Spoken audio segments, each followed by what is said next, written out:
One last time, I invite you to imagine that you are walking alone in the dark somewhere.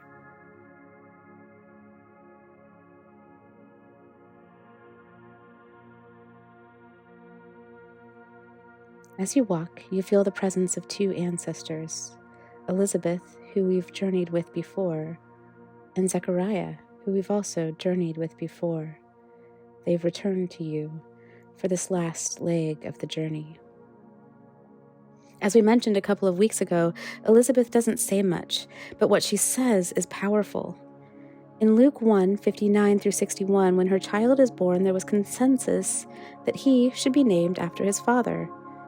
After all, Zechariah was a very good name for a prophet. But Elizabeth said his name would be John.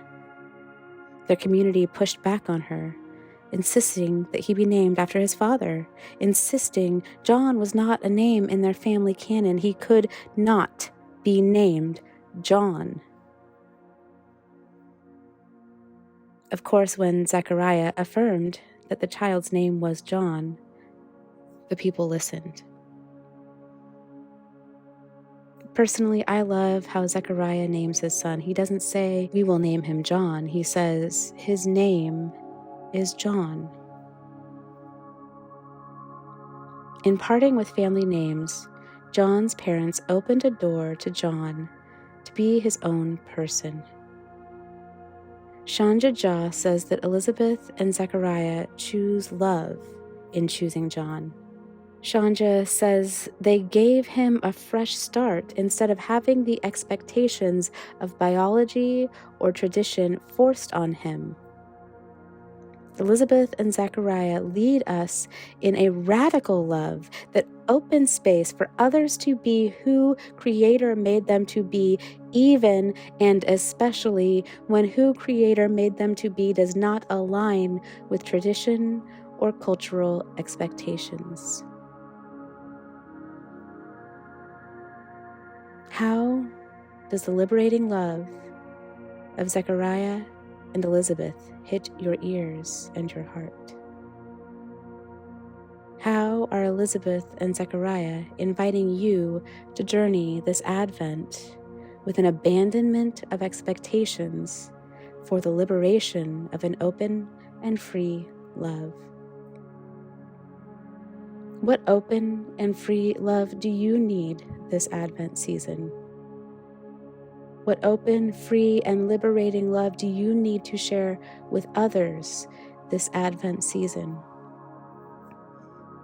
As we wait for Christ, a name that has come to carry so very much baggage, so many expectations, so many misconceptions, how are Elizabeth and Zechariah inviting you to release your expectations of how and when the Spirit of Christ and Christ's kingdom of liberating love and justice comes? What is your posture toward expectation and the love that is letting expectations go? You journey a bit with Zechariah and Elizabeth, and you feel the weight of expectations lifting. While it is still dark, there is a lightness to your soul. You feel another journeying partner. This one is Dorothy Day. Dorothy Day founded Catholic worker houses, gritty communities of shared life and needs amongst messy and beautiful people. Many neighbors previously experiencing homelessness, addiction, various levels of poverty, exclusion. Once asked to reflect on 1 John 4:19, which says there is no fear in love, but perfect love casts out fear, Dorothy Day responded, "Love casts out fear, but we have to get over the fear in order to get close enough to love them." Powerful word. We have to get over the fear to get close enough to love. As we consider Christ, who is God, come close enough to touch, come close enough to love, Dorothy's words dance around our souls. We have to get over the fear, to get close enough to love. We are getting very close to the mystery of Christmas. A poor baby in a manger, greeted by day laborers, many of them essentially homeless. What is your posture toward fear? What is your posture toward love?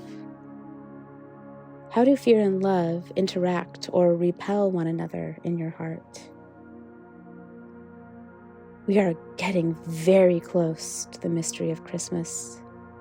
A baby born to change the world, a mother singing a song about political and socioeconomic systems being turned upside down. What is your posture toward fear? What is your posture toward love? How do fear and love interact or repel one another in your heart? We are getting very close to the mystery of Christmas, to the Christ who tells us that we are all one. No matter any and all of our differences, we are one. What is your posture toward fear? What is your posture toward love? How do fear and love interact or repel one another in your heart? How is our ancestor in faithfulness, Dorothy Day, calling you to journey, to approach the coming mystery of Christmas this Advent season? You continue to journey, and like a child on December 24th, you can feel the nearness of the mystery of Christmas. It is still dark and in many ways possibly lonely, but you have with you Elizabeth and Zechariah and Dorothy Day and such a cloud of witnesses, and you can feel the closeness of the mystery of Christmas. There is an excitement that leads you to silence.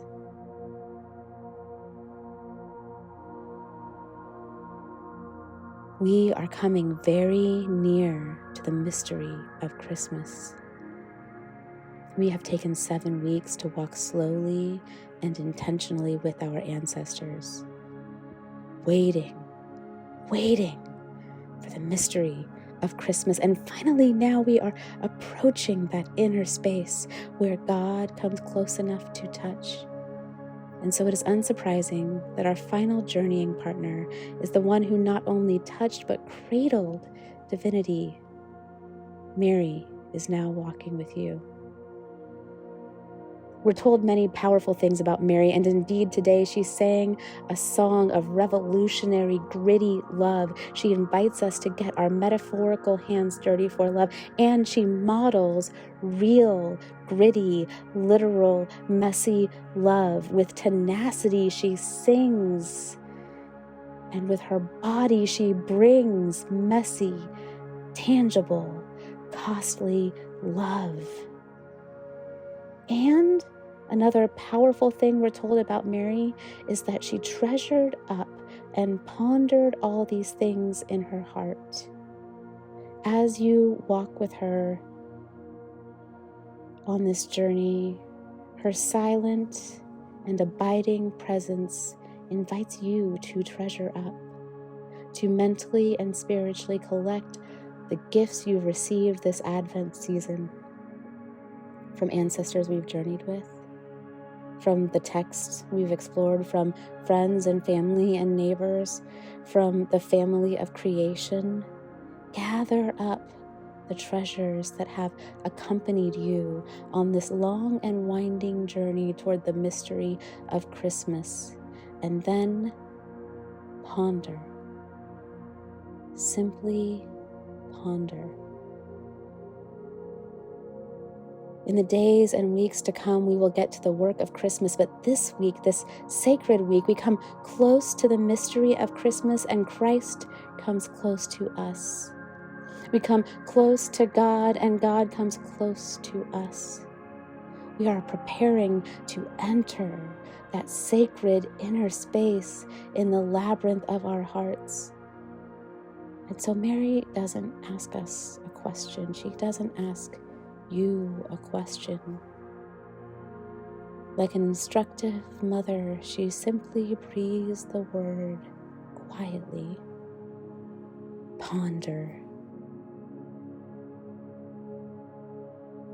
And so I invite you to ponder as you imagine Elizabeth, Zechariah, Dorothy Day, and Mary lighting lanterns to illuminate these last few steps toward the mystery of Christmas. I invite you to ponder and to listen. As you treasure and ponder, listen. What is one word that Spirit is speaking over you for this week, for these last steps toward the sacred inner space that is the mystery of Christmas?